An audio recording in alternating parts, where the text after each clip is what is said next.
Thank you very much, fellow Kenyans. I'm Babu, owino, Member of Parliament in Embakasi East constituency.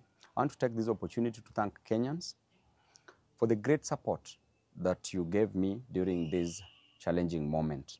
I was arrested on Tuesday, the 18th day of July, 2023 at Jomo Kenyatta International Airport around 9 p.m., handcuffed, blindfolded, and thrown in a boot of a Subaru car, driven in the middle of nowhere, put in a solitary confinement.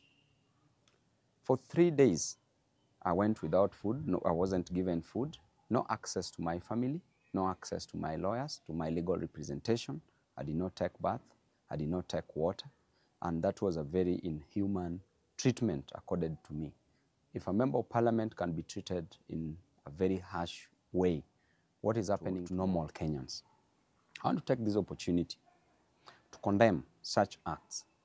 The only mistake I made was to fight for Kenyans. And as a leader, an elected member of parliament, I'm a voice of the voiceless. I'm a messenger.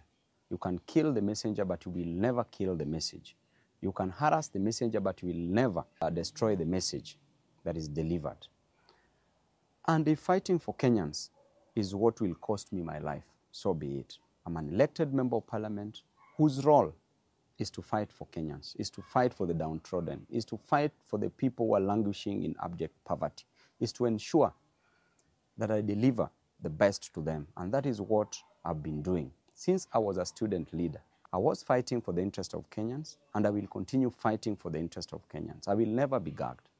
And in fact, what you're doing to me and what you're doing to other leaders will just catalyze this reaction. We will do it even better. We will ensure that we will never be intimidated, we will never be cowed. As you can see, there are very harsh conditions in this life. Life is unbearable. The cost of living must come down. The price of fuel must come down. The price of hunger must come down. The price of other commodities must come down. A good leader is one who ensures that his people do not suffer. Subjecting people to these harsh conditions, to suffering, means that you are fighting for personal interest.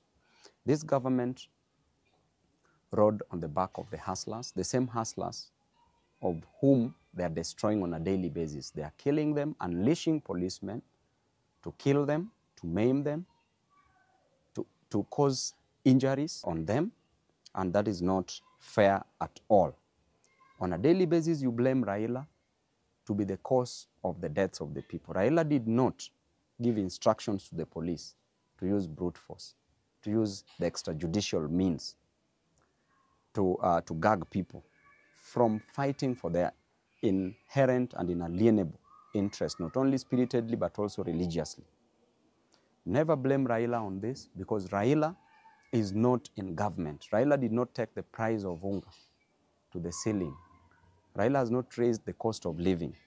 You as President Ruto, you as Rigathi Gachagua, what you are doing to the people is to deny them their fundamental human rights. In addition to that, you are killing them. You are destroying them. These hustlers, what will you tell them in 2027? How will you explain to them that you are the same person who used to fight for their interest, that you are the same person who condemned the extrajudicial killings? How will you explain to these hustlers? And I can tell you, even in the Bible itself, a story is told in the book of 1 Kings from chapter 12. When King Solomon had passed on, because King Solomon passed on after increasing taxes, there was heavy burden on the people. And after he passed on, his son, Rehoboam, took over.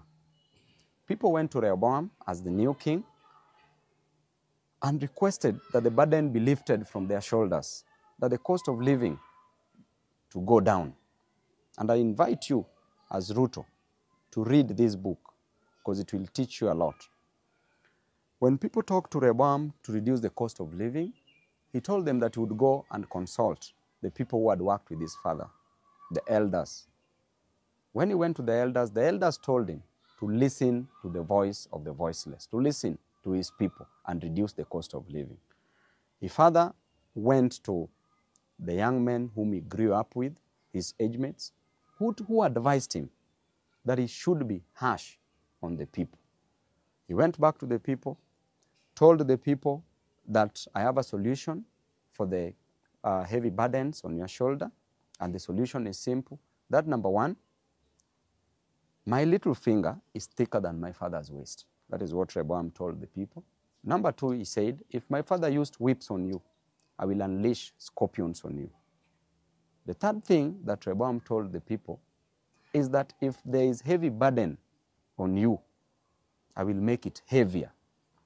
This made people to rebel. Because of the harsh treatment of the people, it led to the 12 tribes being divided into two kingdoms. One kingdom was the kingdom of Judah, which comprised of the two tribes, ruled by Rehoboam as the king, just as what is happening. And the other 10 tribes rebelled, and they formed the kingdom of Israel that was ruled by Jeroboam. And I can assure you that if you impose heavy taxes on your people, you are meant to go down. You will go down. It doesn't matter who is the messenger. You can destroy the messengers, but the message is clear that you will go down. You may be advised by the fools around you, as we always know, and a leader is known by the people surrounding him. If you're surrounded by the 4 fools, you become the 5th fool. If you're surrounded by 4 wise men, you become the 5th wise man. But as things are clear, in black and white, you are surrounded by fools. I can clearly tell you that Kenya, where it is headed, just like in the Bible, will go down because of the heavy cost of living you're imposing on the people. Because of the high cost of living, because people lack a lot in life, you are rushing to build for people houses. People don't need houses. People just need food. People need school fees. And as a leader, I know what it is to lack food. That's why I will fight for them, because I lacked food at some point. If you tell me you lack food, I know what it is to lack food. If you tell me that you lack school fees, I know what it is to lack school fees. You are rushing to build for people houses, which is not a main challenge, but people's main challenge is the food. Just let the cost of living come down. If it doesn't come down, it must be forced to come down.